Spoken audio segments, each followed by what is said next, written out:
Show. E agora, gente, vamos falar um pouco sobre análise desses instrumentos internacionais concretos relativos à lavagem de dinheiro. O que eu estou falando agora das atividades das Nações Unidas. Tá? Então, vejam bem, o que as Nações Unidas fizeram a nível internacional pensando em lavagem? Convenção das Nações de Drogas, de 1988, beleza. E aí nós temos Resolução 39 de 41 de 84, Campanha Internacional contra o Tráfico de Drogas. Lavagem está no meio disso.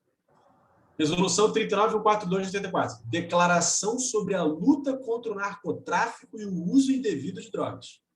Mais uma vez.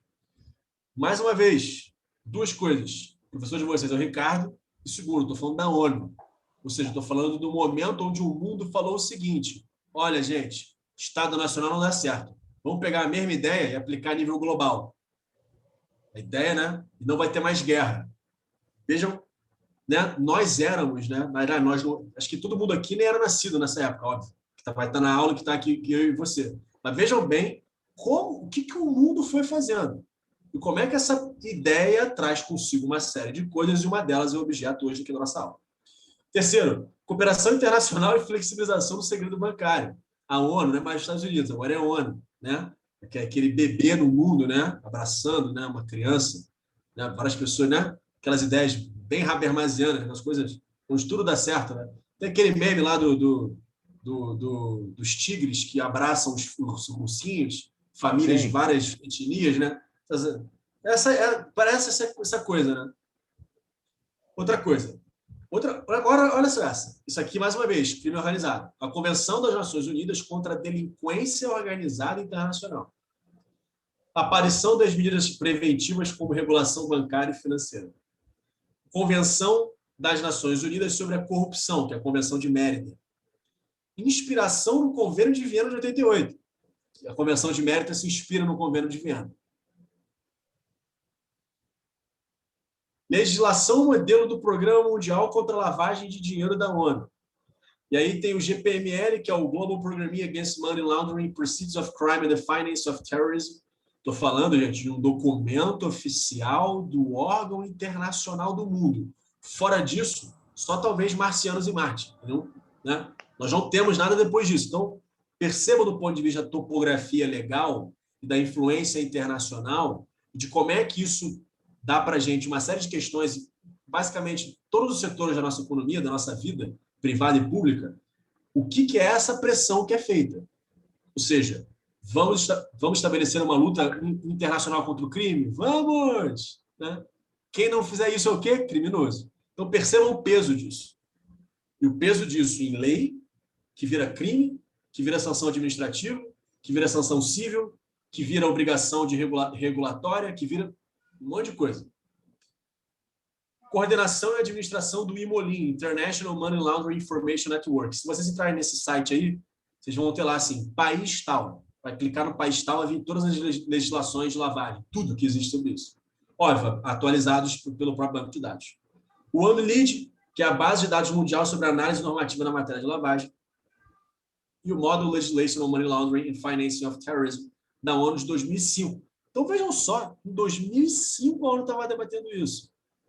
Beleza? O Brasil quer entrar na OCDE. Lembra? Quem já ouviu isso, né? O Brasil está há anos querendo entrar na OCDE. Há 20 anos querendo entrar na OCDE. Tudo isso aqui tem a ver com isso. Tá?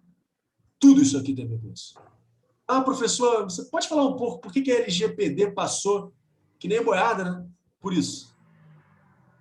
Essas regulações que determinam a entrada de países nesses espaços fictícios, mas que são concretos, chamados mercados.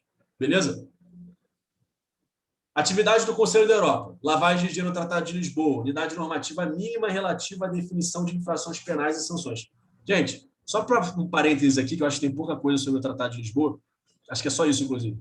Percebam o que é um continente que basicamente se matou durante 100 anos, tá? Depois ter que padronizar as regras deles entre si a partir dessa perspectiva de esforço internacionalizado. Beleza? Iniciativas da OEA. Agora chegamos em nós, né? Primeiro, CICAD, Comissão Interamericana para o Controle do Abuso de Drogas. Mais uma vez, drogas. Declaração de Cartagena, lá quando eu nasci, em 1990. Declaração do Programa de Ação de Estapa, México, concretizar a diretriz da ONU sobre drogas. Então, olha que interessante como é que essa soft law funciona, galera. Eu crio uma soft law internacional, país, depois eu crio uma mercado internacional, economia internacional, depois eu crio uma soft law em bloco econômico, e aqui eu estou falando da OEA, daqui a pouco eu vou chegar no Mercosul, falando de bloco econômico. Então, percebam como esses assuntos nunca estão desgarrados. Esses assuntos são intrínsecos, beleza? São intrínsecos. E pensem também, óbvio, na necessidade dessas legislações, legal, que eu acho que a história já mostrou que a necessidade não é bem o critério, mas pensem na utilidade disso, beleza? Ah, professor, mas eu não quero ser pesquisador, eu quero ser advogado. Meu irmão, pensa na utilidade disso. Que é o advogado de hoje, do Brasil de 2021, que não é o Brasil dos anos 70, que estava um pouco atrás do mercado internacional, é o advogado que vai ter que lidar com isso. Vai ter que entender essas ingerências que facilmente são globalizáveis ou já globalizadas e precisam lidar com esse, digamos assim, com essa caixa de ferramentas que são essas regulações internacionais, que fazem pressão tamanha que, eventualmente, é isso aí, como todo mundo viu. Ah, mas o Código Penal da Rússia. Ah, mas o Código de Processo Penal da Itália. Ah, mas a Constituição dos Estados Unidos, né? Não preciso nem falar onde. Continuando. Regulamento ou modelo sobre delitos está errado, né? Delitos de lavado de ativos relacionados com o tráfico ilícito de drogas e outros delitos graves. Adoro esse momento que eu posso falar um pouco do meu espanhol, que é horrível. Convênio Centro-Americano para a Prevenção e Repressão de Delitos de Lavagem de Dinheiro e ativos relacionados com tráfico de drogas e delitos conexos. Então, veja só que interessante. Depois, Ricardo, depois eu vou fazer uma pastinha no Google, no Drive específica, para passar para você, para a galera ter acesso a alguns materiais que eu já tenho sobre esse assunto todo. E é interessante ver qual é o trabalho que existe nos países de recuperação de ativos, né? Então, você tem recuperação de ativos de tráfico de drogas, mas você também tem recuperação de ativos de um monte de coisa. Então, você tem órgãos governamentais que recuperam ativos para o Brasil, mas você também tem advogados e advogadas que fazem o trabalho de recuperação de ativos, que lidam com cooperação jurídica internacional, ou seja, todo esse mercado jurídico que vem da lavagem, um mercado extremamente sofisticado, um mercado de alto, né, alto padrão, digamos assim, alguns, inclusive, mercado de luxo. Todo mercado de luxo ele é um setor obrigado na lavagem. Então, como é que isso abre, inclusive, outras janelas para até as pessoas que são nossas alunas pensarem a nível de carreira, a nível enfim, de alcance, né, nesses debates, né, para não ficar, às vezes, no ramerrão, que também realmente não leva a ninguém a lugar nenhum. Bom, Mercosul. Pautas de regulação comum mínima a serem adotadas, vejam só o poder disso, pelos bancos centrais para a prevenção e repressão à lavagem de dinheiro. Então, amigo, eu não estou mais falando do cara que vende cachaça estragada, eu estou falando do seu banco central. Então, vejam só que coisa interessante, hein? Como é que, com uma imagem muito pobre e assustadora, que lida com a questão da periculosidade, eu consigo movimentar o mundo lidando com as questões de lesividade, chegando a bancos centrais, a regulações econômicas, a regulações bancárias, a regulações de seguros, regulação de tudo. Então, vejam só como essas coisas têm ligação, sim. Como eu falar da violência do Pablo Escobar, tem ligação com regulação bancária de prevenção à lavagem. Porque eu só consigo movimentar aqui esses 1 bilhão de dólares e 1 zilhão de engravatados quando eu uso um afeto político que lá atrás, bem no início da faculdade, todo mundo ficou muito, né, muito próximo com o nosso grande hobby, mas poderia ser qualquer outro amigo do contratualismo, que é o quê? O medo. Tá? Então, fechando esse parênteses aqui de ciência política, como o medo, que fundamenta mais uma vez o que eu vou falar, a chacina de hoje, a maior chacina do Rio de Janeiro de hoje, como esse medo consegue fundamentar toda essa coisa aqui mais sofisticada, né, que a gente está lidando. Decisão da Câmara de Comércio do Mercosul de 40 de 2000. Convênio de cooperação entre os bancos centrais dos Estados-membros do Mercosul para a prevenção e repressão de manobras tendentes à legitimação de ativos provenientes de atividades ilícitas. Então, prestem atenção, vocês são juristas, beleza? Prestem atenção nesse português daqui. Onde é que essas palavras chegam? que falar que a lei não tem letra morta não é retórica, né? Não é fala. É falar o seguinte, ó, as palavras que tu bota na lei são os espaços até onde a espada chega. Então é por isso que tem que ter cuidado com as palavras que a gente usa. Beleza?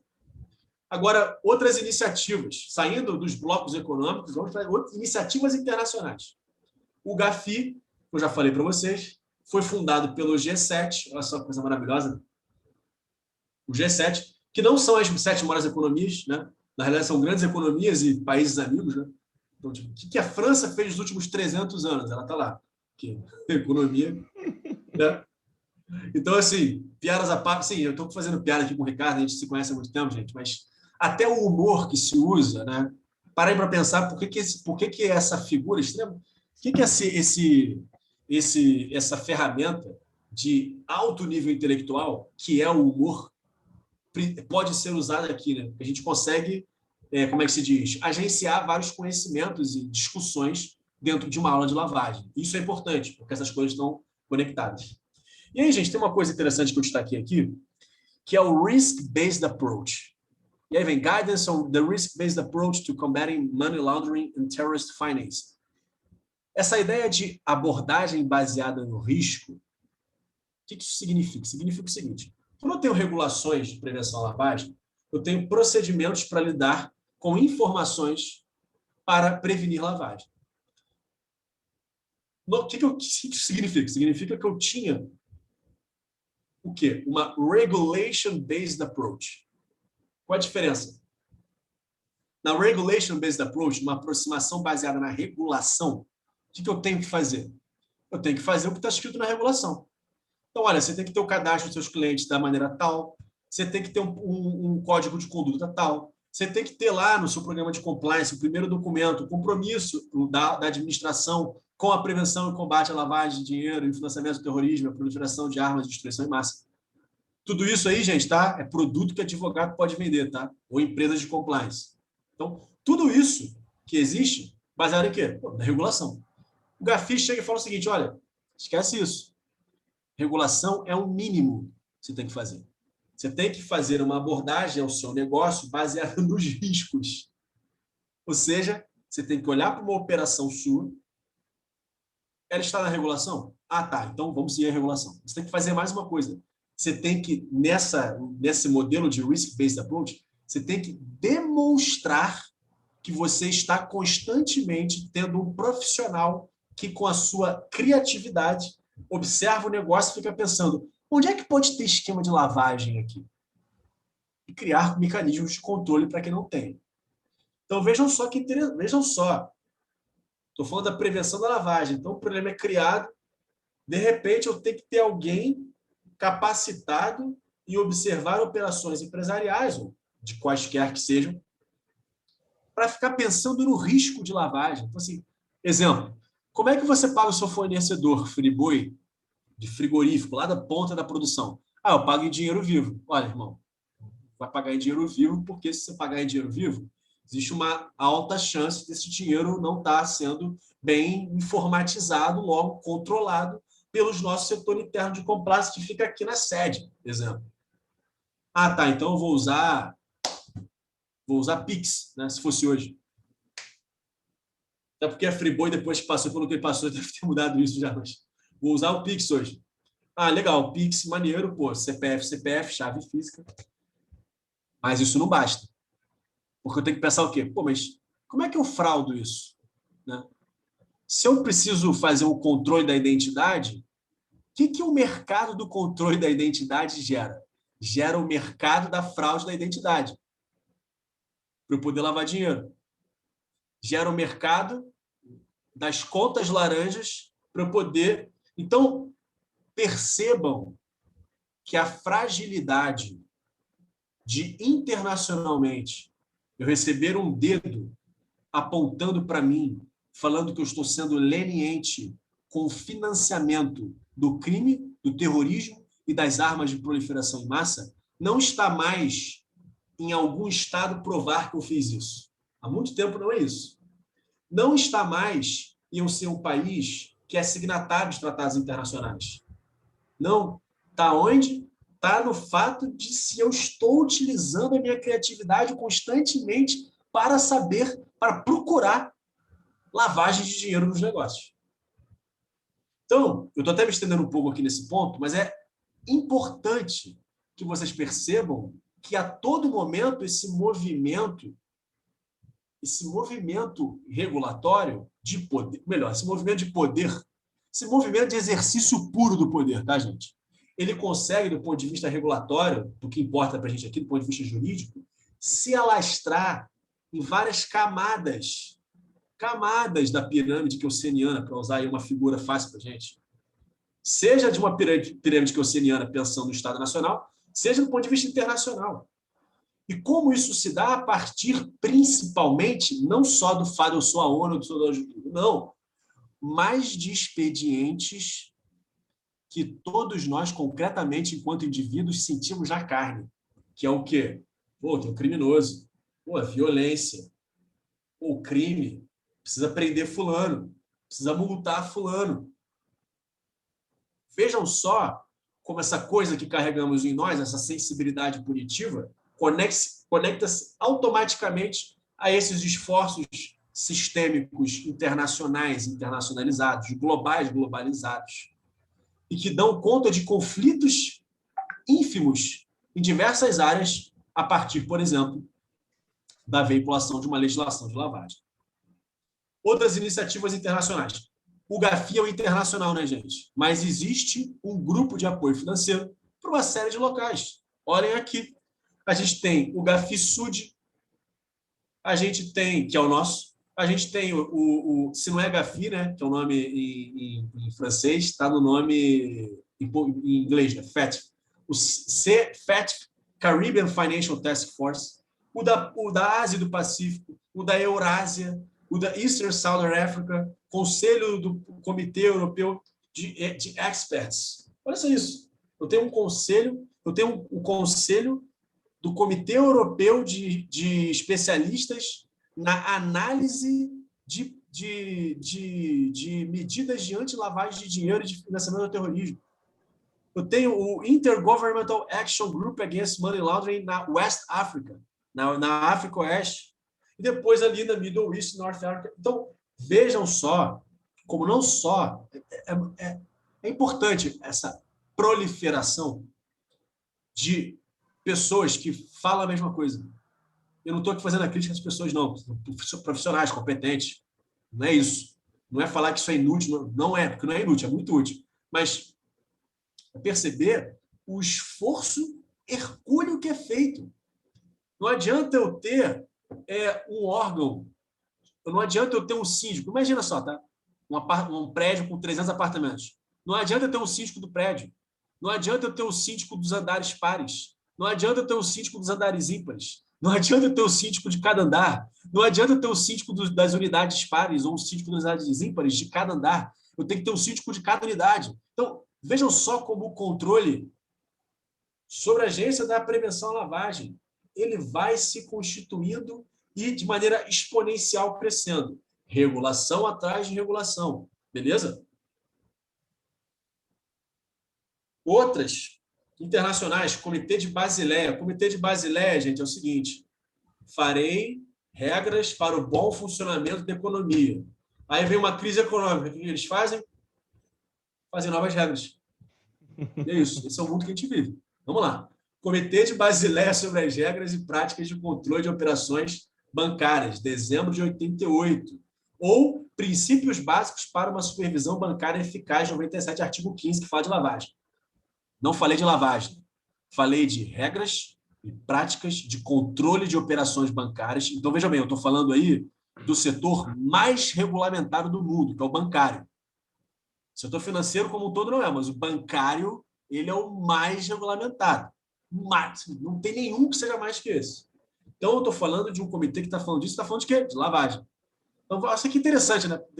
Daqui a pouco só faltou... Se alguém eventualmente fizer uma genealogia disso tudo, quem sabe eventualmente chegue na história dos bancos disso tudo. Né? Eu não fiz, não vou me aventurar muito sobre isso aqui, porque a nossa ideia é outra, mas veja só que interessante. Então, o Comitê de Basileia fala sobre isso também.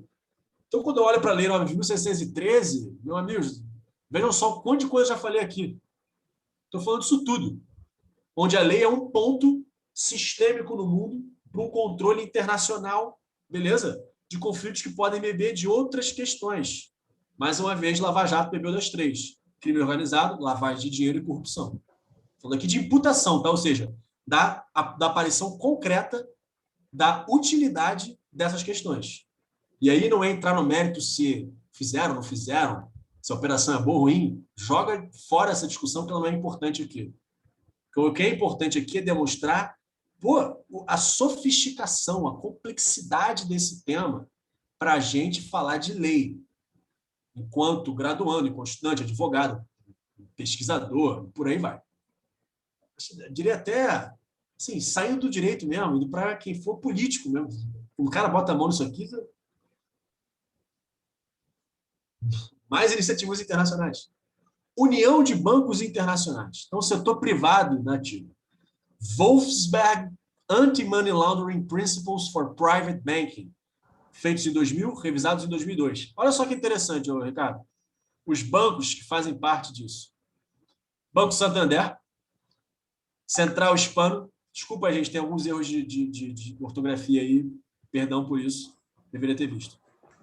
Central Hispano, Banco de Tóquio e Mitsubishi. Barclays, que foi aquele que comprou a dívida do Merrill Lynch, eu acho, na crise de 2008, depois quebrou também. Não sei se você lembra dessa compra de bancos, né? Para depois do Estado bancar todo mundo. Credit Suisse, Deutsche Bank, Goldman Sachs, outro que quebrou, HSBC, outro que deu qualquer coisa sobre HSBC, vai lá naquele documentário meio espetacularizado, escandaloso, lá do Netflix, sobre a lavagem no HSBC. JP Morgan Chase, Société Générale e UBS. Então, esses bancos fazem uma frente privada que vão fazer também princípios de prevenção à lavagem. Vejam só. Os mesmos bancos aí que depois foram pegos como lavagem, né? Teve um banco agora que foi... Esqueci o nome desse banco, mas é um banco britânico. Ele recebeu 264 libras em espécie no depósito. Por favor, né? Por favor, né? Vamos lá, gente. E aqui, a importância dessa soft law, né? da harmonização dessas questões. Qual é a diferença entre uma soft law e uma hard law? Soft law é aquela lei que não tem aplicação, hard law é a lei que tem aplicação. Isso aqui não é uma discussão, gente, isso aqui é uma discussão própria aí de direito internacional, direito internacional público. Não é aquela coisa, né? No Brasil a lei não pegou, né? Sei lá, qualquer crime aí que não sejam os crimes que abarrotam prisão, isso é uma lei que não pegou. Então, assim, essa lei é uma hard law porque ela tem uma aplicação. Existe na teoria, pelo menos, uma aplicação dessa. A soft law não tem porque é isso. Eu sou um país mandatário, sou um país signatário de um tratado internacional. Eu tinha antigamente até o direito de aceitar ou não os tratados. Né? Hoje em dia eu nem tenho mais isso, mas antigamente eu tinha. Então, vejam bem como a soft law aí, ela foi o quê? Dobrando a hard law. Lei 9.613 é uma hard law. Beleza? Uma legislação dura. Uma legislação dura por quê? Porque ela passou pelo processo legislativo, que é outra coisa também cheia de controles internos. E como é que você acha que isso passou? Isso passou mais rápido ou mais lento, dado a pressão internacional e vamos combater o crime? Então, vejam bem como isso aqui agencia pessoas de carne e osso a cometer ações reais que trazem efeitos práticos para a gente. E como isso tudo também, gente, é objeto, sim, tá? De trabalho jurídico, seja defendendo alguém, seja acusando alguém, seja pensando um problema, julgando alguém, por aí vai. Mas, principalmente, como eu falei, para a gente deixar nossa inteligência aí. Então, a internacionalização do sistema de luta contra a lavagem de dinheiro desempenhou um papel fundamental na elaboração nacional de normas contra esse fenômeno delitivo. Pensando numa soft law aí, gente, em 1º de outubro de 2020, o Banco Central deu vigência à Resolução 3.978 e a Comissão de Valores Imobiliários à Resolução 619 de 2019, mas entrou em vigência apenas em 2020. Essas legislações fazem o que nesses setores? A SUSEP também já fez, a SUSEP, que é o nosso setor da nossa agência reguladora, não, perdão, é o nosso órgão regulador da nossa securitização, ou seja, são os 3 órgãos reguladores do nosso sistema financeiro, todos eles agora têm uma regulação de prevenção à lavagem igual a do GAFI, os parâmetros do GAFI. E isso aí não passou por Casa Legislativa Brasileira. Isso aí não passou por Congresso Nacional. Passou por nada disso. Pelo contrário, passou en passant. Por quê? Quero entrar no CDE, tem que fazer negócio com outros locais. Então, as pressões são várias, tá? Vou só dando para vocês aí uma ideia dessa questão. Marco legal da lavagem de dinheiro no Brasil, gente. Eu não sei como a gente está de tempo, Ricardo, mas agora é um pouco mais rápido. Você quer que dê um pause? Não, a gente ainda tem tempo ainda nesse bloco aqui. Só pegar uma reflexão aqui, Fernando.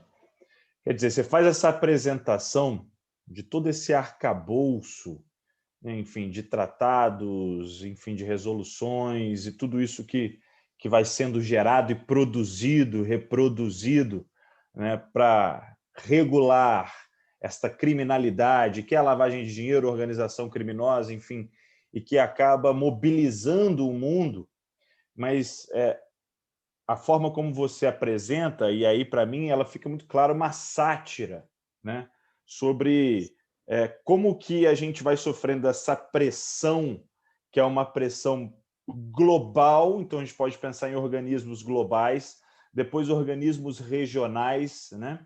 Depois a gente pode pensar, inclusive, em blocos plurilaterais, né? e organismos que são formados também, como o Mercosul, até a gente chegar no país, até a gente chegar em uma empresa, e tudo isso num discurso de moralização, né? Utilizando do discurso punitivo de que é crime e que, portanto, aquele que não está disposto a combater o crime, ele é um criminoso, ou no mínimo conivente com a criminalidade, e dentro disso, somente reproduzir muitas vezes esses mecanismos através de leis e assim por diante, não são suficientes. Você chega aqui a falar, por exemplo, da criação de mecanismos para análise de risco. Quer dizer, o perigo de ter alguma fraude, alguma lavagem de dinheiro já é suficiente para que tenha essa moralização, esse discurso moralizador, utilizando da sensibilidade punitiva, evidentemente, para fazer com que estados ou empresas assumam esse compromisso enfim, na prevenção dessa criminalidade mais global e organizada.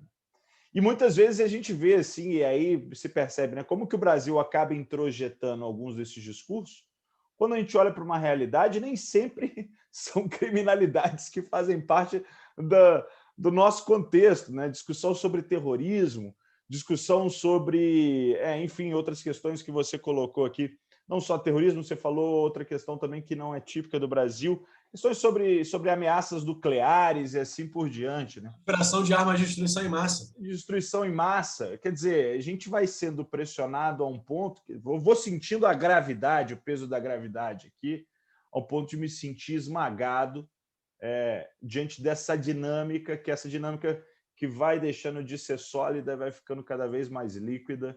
O Bauman ia gostar de escutar isso. Cara, é interessante você estar falando do Bauman, Ricardo, porque eu tenho hoje em dia me apropriado, né? Porque seguir não tem como, eu tenho me apropriado dessa literatura, principalmente de um amigo dele que é o Ulrich Beck, que é o cara que fala aí da sociedade de risco e tal, enfim, aquele debate todo próprio de um cosmopolita alemão que está ali vivendo, né? Vendo, que viu o guerra e pós-guerra.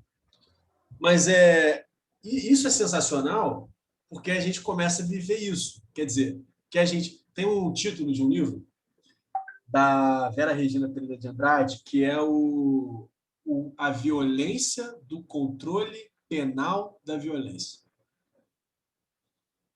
E aí, quando a gente pensa na dimensão da violência, a gente está pensando no crime, né? Crimes de sangue, para usar aqui um outro termo. Eu não gosto da separação, mas tem que usar a separação porque a gente está separando. Mas crimes de sangue. Né? Existe, nesses outros crimes que a gente está debatendo aqui, por exemplo, da lavagem, a gente não está lidando com violência, a gente está lidando com risco. Né? E o risco é um risco de catástrofe. Então, a gente tem a catástrofe do controle penal do risco da catástrofe. Vejam só que é uma virada de chave que eu estou botando na tese, porque de alguma maneira o que acontece, porque o mais interessante da sociedade de risco não é que ela produza riscos, ora bolas, é que ela cria catástrofes para remediar, melhor, para remediar não, né? Mas para gerenciar os riscos que ela observa enquanto uma imaginação. Então, não é isso não é uma história triste, pelo contrário, é uma história calculada, né? Uma história, né, que, né? Como é que eu vou acabar com a corrupção no mundo? Pô, eu vou acabar com o setor de infraestrutura do país. Pô, será que era só esse interesse, né? A Odebrecht acabou na África. Depois alguém se pergunta se as empresas de infraestrutura da China estão tristes com isso. Tomou. Então, existem aí, e é isso, eu falo isso, a gente se conhece, eu sei que essa comunicação é muito fluida, mas como outras pessoas vão assistir aula, os alunos vão assistir aula, quando eu falo isso, gente, eu não falo isso querendo reduzir fenômenos a uma narrativa só, não, tá? Eu falo isso querendo complexificar os fenômenos, pois complexos eles são, a partir da validação de várias narrativas. Algumas, obviamente, não são, pelo menos não têm evidências para o serem, mas outras são, e essa é uma delas, ou seja, da concorrência internacional econômica, que é, na realidade, uma concorrência privada, verdade, mas concorrência também dos países que sediam essas empresas, pois produzem essa tecnologia, comercializam essa tecnologia, e essas tecnologias, desculpa, mas o Estado ele é empreendedor, porque se tem alguém que produz tecnologia, é o Estado. Onde? No militar, no ramo militar. Só o Brasil que consegue olhar para militar e só ver burro. Porque é isso que a gente tem aqui mesmo no Brasil. Né? Impressionante. Desculpem aí a piada generalista. Mas Estados Unidos, desculpa, é o Triângulo Dourado. Você tem a indústria de tecnologia de ponta no militarismo para poder dar poder para os caras. Você tem investimento na universidade, ciência e tecnologia, e o setor privado que está bancando isso tudo, no caso, o setor bélico lá, né, quando pensa militar. Mas tecnologia, a internet surgiu disso. Como é que eu me comunico num mundo pós-exercício nuclear de várias potências? Né? O cara criou a internet. Então, é o que faz possível a gente estar trocando ideia aqui hoje. Então, como é que se diz? É muito importante a gente ver até onde isso aqui, ver a complexidade desses fenômenos, entendê-los enquanto complexos e perceber que isso faz com que a gente caminhe para um domínio maior de ferramentas que possam nos dar respostas temporárias aí para os problemas que eventualmente a gente for lidar. E aqui eu falo disso tranquilamente sobre a questão da lavagem, porque eu sou um profissional que trabalha nessa questão e pesquiso isso no doutorado, mas eu falo isso também aqui enquanto professor, que é do ponto de vista da aproximação científica, do ponto de vista da aproximação do conhecimento que a gente está construindo aqui, esse é o recado importante que precisa ser passado nessa perspectiva de lidar com a realidade como ela é, ou seja, complexa. Né?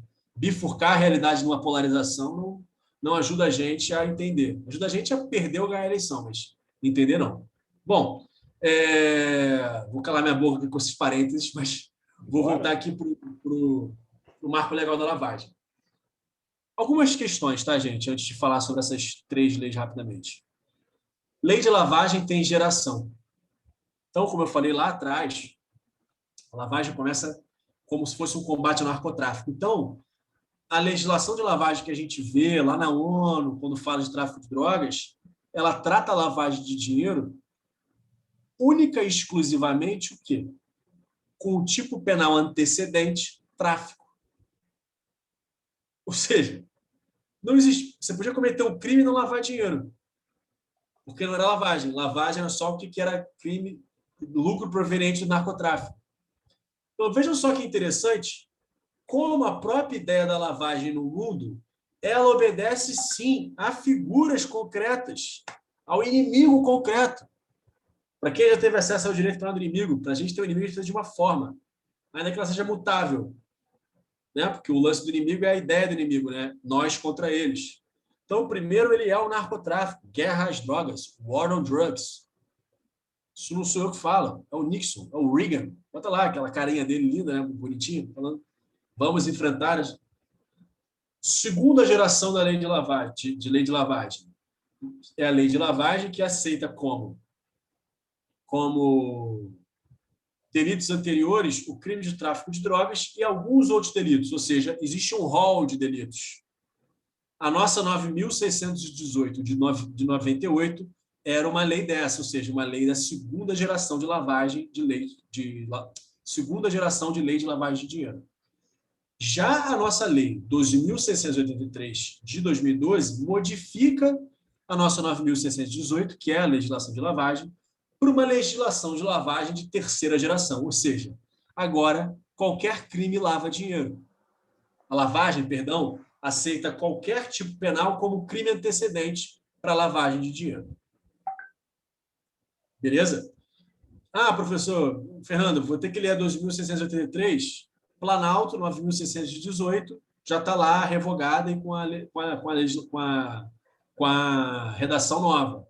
Quem quiser eventualmente fazer um trabalho sobre as duas leis, vai em cada uma, vai ver a diferença. Sim, o E tem caput essa lei. O caput está muito claro, né?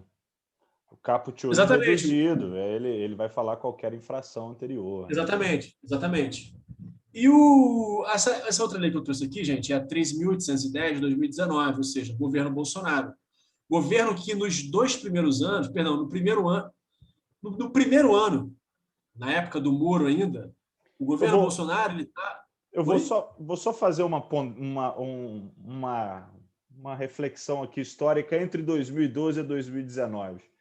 Que, além dessa pressão internacional, teve um fato que aconteceu aqui no Brasil, que foi o julgamento de um HC pelo Supremo Tribunal Federal em 2012, acho que foi 2012, onde eles analisavam vamos chamar, os proprietários da Igreja Renascer, e aí se tentou aplicar a lei de lavagem de dinheiro, porque na lei de lavagem de dinheiro de segunda geração tinha um rol taxativo de quais eram os delitos anteriores, entre eles crime organizado, organização criminosa. E eles foram denunciados por ter praticado lavagem de dinheiro, praticando como crime anterior a organização criminosa. Só que nessa época a gente não tinha a Lei 12.850 de 2013. E aí acaba que esse HC garantiu a liberdade desse casal, dessa igreja, e isso teve um rebuliço interno também sobre essa questão, que vai gerar, além das pressões internacionais, também esse movimento interno, meio que justificando esse debate, vai gerar a transformação da lei de lavagem em 2012, e depois também, por outros motivos, a gente vai ter a criação da lei de organização criminosa. Mas está tudo dentro desse contexto. Eu só estou colocando. Você colocou a gente numa panela de pressão, teve uma questão que foi lá, às vezes estourou, enfim, o pino da panela de pressão para que a gente tivesse essa transformação para chegar a uma terceira geração. Cara, isso é muito interessante você trazer esse detalhe, porque esse é um típico detalhe, eu acho, esse caso, perdão, que esse é um típico caso que você percebe o quão é importante. Imagina só uma defesa de um HC contra uma ação penal que faz a arguição de que os crimes cometidos e arguidos na denúncia ocorreram quando a legislação de lavagem se tratava de narcotráfico e não da legislação de 2012. E como são gerações diferenciadas e como isso, na realidade, é um peso regulatório que internacionalmente empurraram para o Brasil e que o judiciário não está entendendo o que está julgando. Então, tudo daqui um exemplo. Imagina, porque é por aí. É por aí. E é por aí, eu digo, não é uma aula como defender pessoas em lavagem, não. É como a gente pode utilizar a nossa inteligência para entender isso aí, gente. Porque, bem ou mal ou bem, a não ser que alguém tenha cidadania em outro local, no limite, nós somos brasileiros, né? No limite é isso. No limite, as eleições são nossas, né? Os efeitos das eleições, em nós, né? Enfim. Isso que você falou, Ricardo, tem muito a ver com essa de 2019. Estava falando antes que o Moro e o Guedes, eu acho que por osmose, tá? Por osmose. Eles estavam muito ligados nesse tipo, principalmente por essa ingerência estadunidense que tinha na vida dos dois. Eu digo na vida privada mesmo, que tem dos dois, porque eles têm ligação com o pessoal de lá. O Moro, então, nem se fala. nesse assunto, que as coisas começaram a mudar. O COAF mudou, saiu foi para o Ministério, essa legislação da ONU, de prevenção à lavagem da ONU, mudou, que é 13.810 de 2019. Ela traz a seguinte disposição: dispõe sobre o cumprimento de sanções impostas por resoluções do Conselho de Segurança das Nações Unidas. Para tudo, né, gente? Olha só, quem pode ser objeto da questão da lavagem de dinheiro no mundo? Melhor, por quem nós podemos ser examinados? Pelo Conselho de Segurança das Nações Unidas. Incluída a indisponibilidade de ativos de pessoas naturais, jurídicas e de entidades. E a designação nacional de pessoas investigadas ou acusadas de terrorismo, de seu financiamento ou de atos a ele correlacionados. Em tudo, né? Então, percebam mais uma vez como isso é uma legislação de 2019, tá? E essa legislação fala do quê? Existe uma lista. Se você consegue, por essa lei, salvo engano, você tem um link da ONU, mas você consegue também pelo Ministério da Justiça e da Segurança Pública, um link que você vê o quê? O nome de pessoas que são sancionadas internacionalmente. Esse cadastro você precisa ter quando você faz um compliance de prevenção à lavagem, de corrupção, para quando você for fazer a sua devida diligência, né? O seu due diligence, se você for cumprir o seu dever de diligência, você saiba com quem você está fazendo negócios. Então, vejam só que interessante como a informação ela se dá sobre pessoas e sobre ativos, gente. E pessoas que... Uma coisa é uma pessoa natural, né, que está aí. Outra coisa é uma pessoa jurídica, uma entidade, que é qualquer coisa, né, que é um grupo, e dinheiro, ou seja, são informações que falam, na realidade, sobre quem nós somos. Estou falando de identidade e estou falando de recursos. Identidade e recurso, quando você pensa no cidadão global, esse cara precisa mais de quê para ser descrito? De nada, né? No fim das contas. Então, percebam como essas duas questões, tá? Ativos, recursos e identidade são dois elementos que estão sob o controle de tudo isso que eu coloquei aí.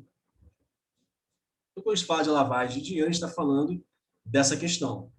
E é a partir dessas questões que vocês, eventualmente, como advogados, promotores, vão acusar ou defender alguém de lavagem. A não ser que a denúncia seja muito ruim, como a maioria é, tá? Porque se... Estou falando isso não é de soberba, não. É porque se responsabilizassem por lavagem da maneira que pode ser, eu acho que 90%, 99% do Brasil já tomava de governo. Mas, afinal, gente, vamos agora para uma questão mais concreta, já até finalizando, para eventualmente vocês... O que é lavagem, né? O que é lavar dinheiro? Todo mundo já ouviu aí das 3 fases da lavagem, que é a colocação, a ocultação e a integração. Como todo nome jurídico, é um nome pomposo para algo óbvio, tá?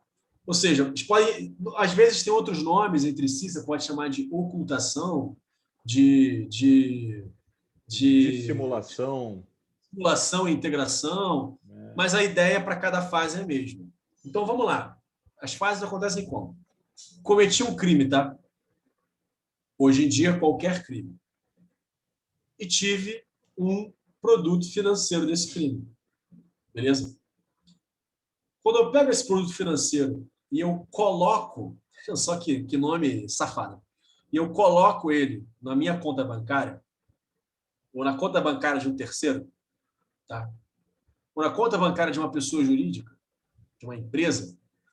Às vezes a gente fala empresa, né? Parece que o cara tem que criar um negócio para fazer isso. Não, gente. Vai aí no RCPJ ou liga para alguém que vende CNPJ, porque tem isso, existe um mercado de CNPJ. Compra um CNPJ do Maranhão, que existe há 10 anos, tá? Construção Maranhão Limitada. E você já tem um lugar para você abrir uma conta bancária para você jogar esse dinheiro. Jogou o dinheiro lá. Quem é que fiscaliza isso? Jogou o dinheiro lá. A partir disso, eu coloquei o dinheiro numa conta bancária, ou seja, esse dinheiro já não é mais uma pataca de nota, já não é uma pepita de ouro, já transformei em dinheiro e joguei no sistema financeiro. Agora eu quero ocultar esse dinheiro. Tá? Como é que eu vou ocultar? O que é ocultar esse dinheiro? É tirar o dinheiro do local A e passar por locais tantos para fazer com que esse recurso que conseguir ser encontrado aqui, a partir de um depósito tal, sobre um contrato de gaveta, de construção de um imóvel que não existe, dessa empresa de fachada, Maranhão Construções Limitada, que fica lá no Maranhão, tá? Eu preciso fazer o quê? Eu preciso escamotear esse dinheiro. Então, o que eu vou fazer? Olha, eu vou fazer o seguinte, eu vou ocultar essa grana. E como é que eu vou ocultar essa grana? Eu vou ocultar essa grana fazendo o seguinte, eu vou ocultar esse dinheiro pagando fornecedores fictícios que têm contas bancárias aonde? Contas bancárias no Brasil. Então, eu tenho mais outras contas bancárias de outras empresas. Eu tinha Maranhão Construções, agora eu vou ter a Cimentos Limitada, a Tijolos Limitada e a, sei lá, a Vigas de Ferro Três Irmãos, para fazer uma homenagem a quem vê This Is Us. Eu pego esse dinheiro, eu faço contratos, né? Leia-se, e jogo esse dinheiro para as contas. Joguei o dinheiro para as contas, legal. Comecei a ocultar o meu dinheiro. Agora eu não tenho mais um dinheiro que veio do nada para a conta da Maranhão. Agora eu tenho a conta da Maranhão que pagou para 3 contas diferentes, para empresas diferentes, com CNPJs diferentes, abertos a tempos diferentes, em locais diferentes do Brasil. Beleza? Em bancos diferentes. Em quantias diferentes. Em uma ou mais remessas. Depois, o que eu vou fazer? Eu vou fazer o seguinte, eu vou assim, cara, preciso ocultar mais esse dinheiro, quero que esse dinheiro volte para mim. Eu vou fazer o seguinte, eu vou investir esse dinheiro numa empresa.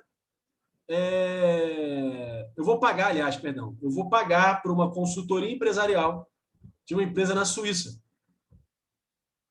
E aí, curiosamente, essas 3 empresas pagam essa empresa de consultoria. Essa empresa faz consultoria o quê? Consultoria em construção. Também de fachada, tá? É só para ter uma conta lá fora. Dinheiro vai lá para fora. Dinheiro foi lá para fora, venhamos e convenhamos, de alguma maneira ele já está ocultado. Isso que é ocultar o dinheiro, tá? Vou ocultar o dinheiro e vou integrar o dinheiro. Pego esse dinheiro e jogo aonde? O dinheiro lá está na Suíça. Olha, essa empresa suíça, ela vai comprar um imóvel no Rio de Janeiro, uma cobertura no Rio de Janeiro. Uma cobertura na praia, ali no Posto 9 de Ipanema. Para você ver a Girl from Rio ou a Garota de Ipanema. A sua escolha hoje em dia. Comprei e não só comprei, como deixo esse bem na mão de quem? Fernando Henrique Cardoso Neves, administração imobiliária. Então eu faço a gestão desse patrimônio, tá? Quem é o cara que vai usufruir esse apartamento? É a Maranhão Construções? É a Tijolos, Cimento ou Vigas, Três Irmãos? É a Zug Consultant, na Suíça? É a empresa imobiliária que faz administração de imóveis no Brasil? Ou sou eu, que sou dono disso aqui tudo, mas o meu nome não aparece em lugar nenhum? Quando eu compro o imóvel, eu integrei. Por quê? Porque eu sou só mais um morador de Ipanema, que é muito legal com os porteiros, que tem uma filha, que leva para o colégio, que vai na praia, que pega uma onda. Integrei, né? Não só integrei, como sou, inclusive, exemplo para pessoas que estão estudando, se esforçando, trabalhando. Tem um apartamento na praia de Ipanema. Então, veja só que interessante, né? Como é que eu aceito uma vantagem ilícita, tá?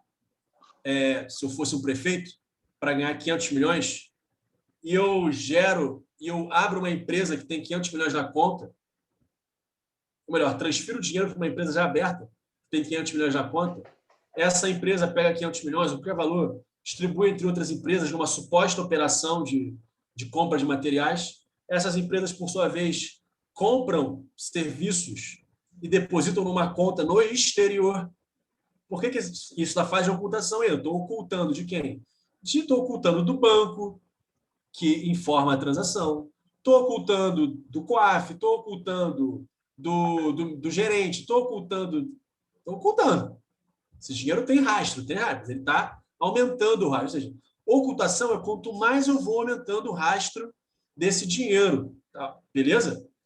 Ou melhor, o caminho que esse dinheiro vai fazendo, para ele chegar no momento que ele para de caminhar, que é esse meu imóvel maravilhoso aí. Então, eu consigo, eu tenho usufruto de um imóvel que um amigo meu que tem uma imobiliária deixa eu utilizar. Ele faz a administração disso. Quem é o dono desse imóvel? O dono desse imóvel é lá a empresa de consultoria externa. Ou não, quem comprou esse imóvel, quem pegou esse dinheiro da consultoria externa, essa consultoria externa, na realidade, comprou o imóvel. E essa administradora tem um fundo que é dona do imóvel.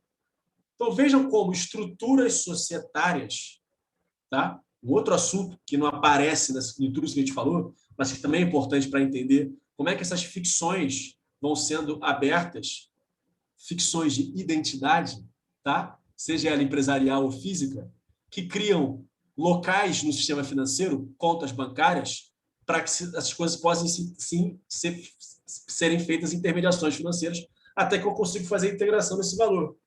Então, isso é lavar dinheiro. Beleza?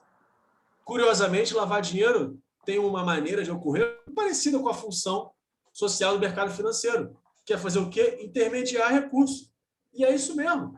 Eu dou para quem não tem e quem tem eu empresto para quem não tem. Quer dizer, é isso, né? Dívida, no fim das contas. Crédito é dívida, por aí vai. Então, ele ocorre dessa maneira. Pode ocorrer de várias, tá? Mas isso dando um exemplo aqui.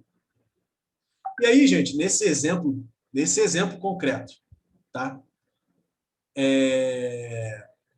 Que eu expliquei para vocês, os atos genéricos de colocação, ocultação e integração, ou ocultação, dissimulação e integração, por aí vai, com os nomes congêneres, mas que falam nessas três fases, ele, na realidade, faz parte de uma tipologia de lavagem de dinheiro. Tipologia, por exemplo, com o mercado imobiliário. Então, eu coloquei aqui mercado de construção, né? Consultoria de construção, empresa de construção, materiais de construção, depois de um apartamento. Falei aqui numa perspectiva de que tudo é uma grande ficção, mas eu posso ter mercados que até operam, empresas que até operam e que têm ocultado no seu patrimônio esse tipo de coisa. Afinal de contas, é até mais interessante para você ocultar, você criar negócios e fazer gerar dinheiro dentro deles mesmo, dentro dessas perspectivas que eu coloquei para vocês. E aí existe no crime de lavagem uma ideia da tipologia. O que é tipologia? A tipologia de lavagem, e aí depois eu vou dar para vocês, nessa pastinha de Google Drive que eu falei que eu vou passar para vocês, tem a publicação de 10 anos do COAF e tem a publicação do GAFI, do FET, traduzida pelo COAF, que fala das tipologias de lavagem. E nada mais é do que o quê? Casos que demonstram como pessoas lavaram dinheiro. E realmente, quando tu consegue lavar qualquer coisa, que é lavar de ativos, né? Cara, a criatividade é o limite. E a gente sabe que criatividade não tem limite. Então, qual é o limite da lavagem de dinheiro? Nenhum. Você consegue fazer isso com o mercado de animais exóticos. Você consegue fazer isso com o mercado de arte. Aliás, é o melhor mercado para fazer isso. Hotelarias. Hotelaria. Spa. Investe, fala que tem um tanto de ocupação mensal, ninguém fiscaliza isso, depois você vai ver esse retorno desse dinheiro para você, né? E aí você integra de alguma forma. Exatamente. Então, tipologia de lavagem de dinheiro, o que as pessoas hoje querem no mundo? Descobrir novas tipologias de lavagem de dinheiro. Então, o que é o risk-based approach? É você olhar para o seu negócio e tentar entender se é ali que você consegue montar uma nova tipologia de lavagem. Porque se você conseguir, meu irmão, já era. Você tem que... É a famosa red flag, é um alerta vermelho. Assim, olha, isso aqui é muito sensível no nosso negócio. Aqui. Tem um risco de lavar dinheiro aqui. Outra coisa que eu queria falar com vocês, programas de compliance, setores obrigados e dever de diligência. Já falei um pouco sobre isso, né? Anteriormente. Então vamos fazer Mas outra... vamos fazer um intervalo aqui para garantir essa gravação e a gente volta para o próximo bloco. Show de bola.